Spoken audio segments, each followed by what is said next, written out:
ചെമ്മനീർ പൂവിൻ്റെ ഇന്നത്തെ കഥയാണ് കേട്ടോ. ചന്ദ്രമതി അടുക്കളയിലേക്ക് വന്നപ്പോൾ ശ്രീകാന്ത് നൈറ്റിയൊക്കെ ഇട്ടിട്ട് അവിടെ നിന്ന് ചായ ഇടുന്നുണ്ട് കേട്ടോ.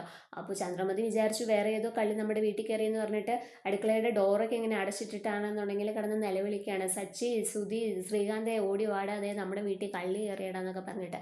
ഈ നിലവിളി കേട്ടിട്ട് എല്ലാവരും കൂടെ ഓടി വരുന്നുണ്ട്. സച്ചി വയ്ക്കുന്നുണ്ട്, എന്തിനാ അമ്മ ഇങ്ങനെ കിടന്ന് അലറുന്നത്? അത് നമ്മളുടെ അടുക്കളയിൽ ഒരു കള്ളി കയറിയടാ, അവളാണെന്നുണ്ടെങ്കിൽ അവിടെ നിൽപ്പുണ്ട്, മാറി നിൽക്കുകയാണ് ഇപ്പോൾ നമ്മളെ കണ്ടപ്പോഴെന്നൊക്കെ പറയാണ് കേട്ടോ. അന്നേരം സച്ചി പറയുന്നുണ്ട്, നിങ്ങൾ ഇങ്ങോട്ട് മാറി നിൽക്കും, ഞാൻ കയറി നോക്കാമെന്ന് പറയാം. അപ്പോൾ രേവതി സമ്മതിക്കുന്നില്ല കേട്ടോ. അവളുടെ കയ്യിൽ എന്തെങ്കിലും ആയുധങ്ങളൊക്കെ കാണും, അവൾ എന്തെങ്കിലും ചെയ്യുമെന്നൊക്കെ പറയാം. അപ്പോൾ ശ്രുതി പറയുന്നുണ്ട്, അവളുടെ കയ്യിൽ ആയുധങ്ങളുണ്ടെങ്കിൽ അടുക്കളയിലും പിച്ചാത്തേക്ക് ഇരിപ്പുണ്ടല്ലോ, നീ അതെടുത്താൽ മതി സച്ചി എന്നൊക്കെ പറയാം. എന്നിട്ട് രേവതി പറയുന്നുണ്ട്, നീ കൊള്ളാലോടി ആള്, നീ വേണമെങ്കിൽ നിന്റെ ഭർത്താവിനെ അങ്ങോട്ട് പറഞ്ഞുവിടെ, എൻ്റെ സച്ചിയേട്ടനെ കുത്തിക്കോട്ടെ എന്നല്ലേ. അങ്ങനെയൊക്കെ ഇവർ രണ്ടുപേരും കൂടെ വഴക്കിട്ടുകൊണ്ടിരിക്കുകയാണ്.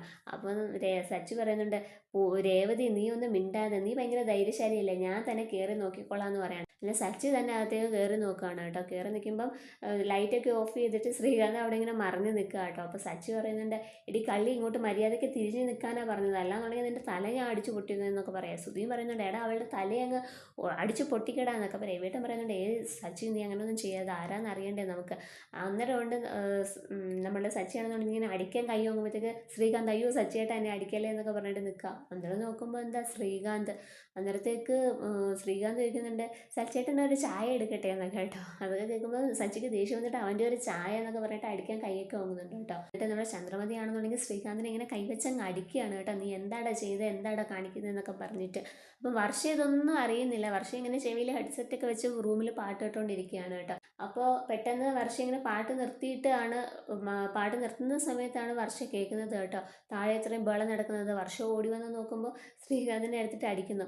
വർഷ വരുന്നതെന്ന് കാണുമ്പോഴത്തേക്ക് എല്ലാവരും ഇതേ ഇങ്ങനെ വർഷനെ നോക്കി അന്തം വിട്ട് നിൽക്കുകയാണ്. ലുങ്കിയും മറ്റ് ബനിയനൊക്കെ ഇട്ടിട്ടല്ലേ വർഷ വരുന്നത്. അന്നേരം ചന്ദ്രമതി ചോദിക്കുന്നുണ്ട്, നീ ഇത് എന്ത് വേഷമാണ് വർഷ? അതാൻറ്റി ഞങ്ങളൊരു തമാശയ്ക്ക് വേണ്ടി ചെയ്തതല്ലേ, ഞാൻ ശ്രീകാന്തിൻ്റെ വേഷം ഇട്ട്, ശ്രീകാന്ത് എൻ്റെ വേഷം ഇട്ട്, അത്രയേ ഉള്ളൂ ആൻറ്റി. ഇതൊന്നും ഈ വീട്ടിൽ നടക്കത്തില്ല വർഷേ. ഞാനേ 3 ആൺമക്കളെയാണ് പ്രസവിച്ചത്. ഈ പെൺമക്കളില്ലാത്ത വീട്ടിൽ ചില ആൺമക്കളെ ഇങ്ങനെ വളയും പൊട്ടും ഒക്കെ തൊടിയിച്ച് നടത്തുമായിരിക്കും. ഞാൻ അങ്ങനെയൊന്നുമല്ല എൻ്റെ മക്കളെ വളർത്തിയത്. ഞാനേ 3 ആൺ സിംഹങ്ങളെയാണ് പ്രസവിച്ചത്, അതിൻ്റെ അഭിമാനം എനിക്കുണ്ട്. അതുകൊണ്ട് ഈ വീട്ടിൽ ഇനി ഇങ്ങനെയൊന്നും കാണിക്കരുത്, എനിക്കതൊന്നും ഇഷ്ടമല്ല വർഷ എന്ന് പറഞ്ഞിട്ട് ചന്ദ്രമതി ദേഷിച്ച് പോകുന്നുണ്ട് കേട്ടോ. അപ്പോൾ വർഷ വന്നിട്ട് രവിയേട്ടൻ്റെ അടുത്ത് പറയുന്നുണ്ട്, അച്ഛാ ഞങ്ങൾ ഇതൊരു തമാശയ്ക്ക് വേണ്ടിയിട്ട് ചെയ്തതാണ്, ആ തമാശയൊക്കെ നിങ്ങളുടെ റൂമിനകത്ത് മതി മോളെ എന്നൊക്കെ പറഞ്ഞിട്ട് രവിയേട്ടനും പോകുന്നുണ്ട് കേട്ടോ. അങ്ങനെ നമ്മളുടെ രേവതി വന്നിട്ട് വർഷത്ത് പറയുന്നുണ്ട്, വർഷ എന്തായാലും നിനക്ക് ഈ ഡ്രസ്സ് കൊള്ളാട്ടോ, എനിക്കിഷ്ടമായി എന്നൊക്കെ പറയുകയാണ്.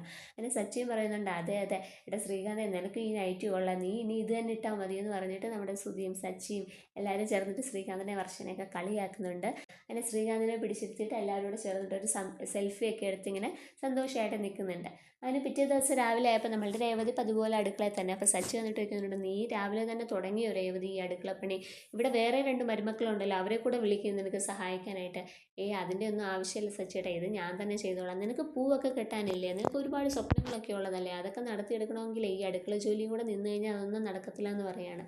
അപ്പോൾ ഇതൊക്കെ കേട്ടുകൊണ്ട് ചന്ദ്രമതി വരുന്നുണ്ട്. ചന്ദ്രമതി പറയുന്നുണ്ട്, വീട് വേണം ആദ്യം നോക്കാനായിട്ട്, അത് കഴിഞ്ഞിട്ട് മതി പൂക്കട്ടലൊക്കെ. അപ്പോൾ നമ്മുടെ സച്ചി വന്നിട്ട് ചന്ദ്രമതി എടുത്ത് വഴക്കിടുന്നുണ്ട്, വേറെ 2 മരുമക്കളുണ്ടല്ലോ അവരുടെ അടുത്ത് എന്താ നിങ്ങളിത് പറയാത്തത്, അവരും ജോലിക്ക് പോകുന്നവരല്ലേ.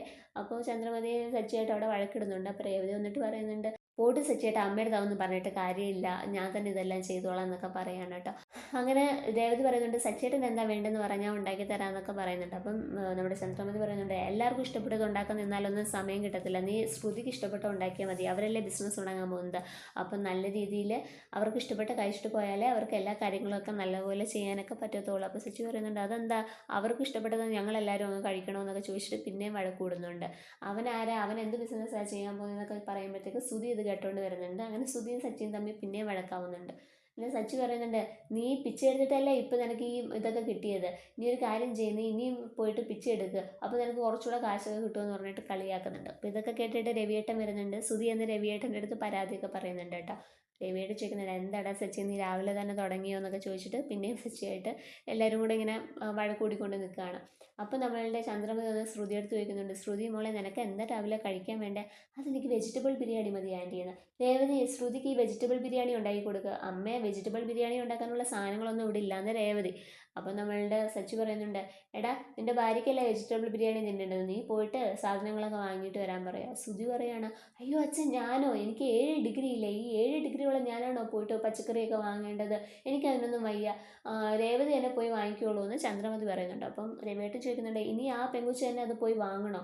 സച്ചി പറയുന്നുണ്ട്, ബിസിനസ് ചെയ്യാൻ പോകുന്നത് നീയല്ലേ, അപ്പം വ്യാപാരത്തെ പറ്റിയിട്ടൊക്കെ നീ നല്ലപോലെ അറിഞ്ഞിരിക്കുന്നത് നല്ലതാണ്, നീ തന്നെ പോയി വാങ്ങിയാൽ മതി എന്നൊക്കെ പറയും. അങ്ങനെ രവിയേട്ടനും പറയുന്നുണ്ട്, നീ തന്നെ വാങ്ങിയാൽ മതി എന്ന്. അങ്ങനെ നമ്മുടെ ശ്രുതി അവസാനം കടയിലേക്ക് പോവുകയാണ് കേട്ടോ. അപ്പോൾ ശ്രുതിയാണെന്നുണ്ടെങ്കിൽ അച്ഛാ പൈസ തരാൻ പറയാം. എന്നിട്ട് സച്ചി കളിയാക്കുന്നുണ്ട്, അയ്യേ സ്വന്തം ഭാര്യയ്ക്ക് വാങ്ങാനുള്ള സാധനത്തിന് പോലും നിന്റെ കാശ് ചിലവാക്കാൻ ഇല്ലേടാ എന്നൊക്കെ ചോദിച്ചിട്ട് അങ്ങനെ ശ്രുതി പോയിട്ട് കാശൊക്കെ എടുത്തുകൊണ്ട് കൊടുക്കുന്നുണ്ട്.